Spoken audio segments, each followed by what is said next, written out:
सना ने जब इस घर में कदम रखा था तो इसकी आंखों में सिर्फ एक ही ख्वाब था, सबका दिल जीतना।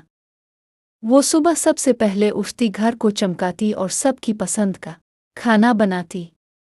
मगर इमरान की छोटी बहन ज़ोया, जो शुरू से ही घर में अपनी मर्जी चलाती थी, इसे सना का ये मीठा लहजा और सबकी तवज्जो का मरकज़ बनना हरगिज़ पसंद न आया।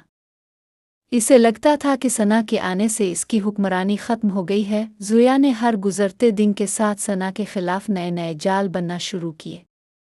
कभी वो उम्मी के पुराने और कीमती बर्तन खुद तोड़ देती और दबी ज़ुबानें कहती, भाभी से गलती से गिर गए होंगे।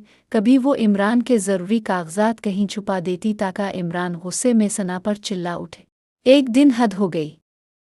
ज़ोया ने उम्मी के कमरे से उनका सोने का हार छुपा दिया और सना के पुराने संदूक में रख दिया। जब हार ना मिला तो पूरे घर में कोहराम मच गया। ज़ोया ने मासूमियत से कहा, भाभी के घर वालों को शायद पैसों की ज़रूरत थी ना। जब हार सना के संदूक से मिला तो सास ने वो बातें कहीं कि सना का वजूद थरथरा गया। सना ने रोना चाहा, सफाई देनी चाही, मगर उसकी खामोशी को इसकी चोरी मान लिया गया। इमरान, जो पहले सना की हर बात सुनता था, अब ज़ोया की बातों में आकर पत्थर दिल हो चुका था। वो घर आता तो सना से सीधे मुंह बात न करता। एक रात सना ने हिम्मत करके पूछा, इमरान, क्या आपको मुझ पर ज़रा भी यकीन नहीं?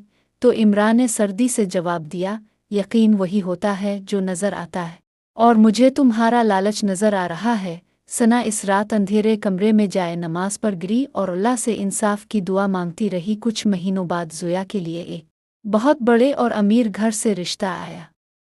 ज़ोया फूली नहीं समा रही थी। वो घर में उतराकर चलती और सना को मज़ीद नीची नज़रों से देखती। एक दिन मंगनी की बातें पक्की करने के लिए ज़ोया अपने होने वाले ससुराल गई। वहाँ सब बहुत खुश इखलाक़ी से पेश आ रहे थे। मगर जब ज़ोया पानी पीने के बहाने किचन की तरफ गई तो इसने अपने होने वाले ससुराल वालों को कमरे में बातें करते सुना। इसकी होने वाली सास अपनी बेटी से कह रही थी, ये लड़की ज़ोया देखने में तो ठीक है, मगर हम इसे इसलिए ला रहे हैं ताकि इसका बाप हमारी कंपनी में इन्वेस्टमेंट करे।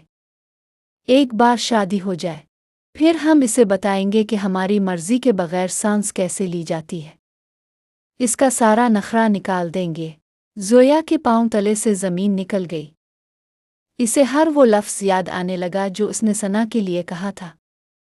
इसे एहसास हुआ कि वो भी सिर्फ एक मोहरा बनने जा रही है। ज़ोया घर वापस लौटी तो इसका चेहरा जर्द था। इसने देखा कि इतनी ज़िल्लत के बाद भी सना भाभी उसके लिए इसकी पसंद का शरबत बनाकर लाइन और बड़े प्यार से पूछा, ज़ोया मंगनी की तारीख क्या पकी हुई? सना का वो खुलूस ज़ोया के दिल पर तीर बनकर लगा। वो मज़ीद बर्दाश्त न कर सकी और सबके सामने धाड़े मार कर रोने लगी। इसने हार की चोरी से लेकर इमरान के कान भरने तक हर एक साजिश का एतराफ़ कर लिया। इसने बताया कि कैसे वो खुद इस आग में जलने वाली है जो इसने दूसरों के लिए लगाई थी। घर में सन्नाटा छा गया। इमरान को अपनी बीवी की खामोश तकलीफ़ का एहसास हुआ और उसने सना से मुआफ़ी मांगी।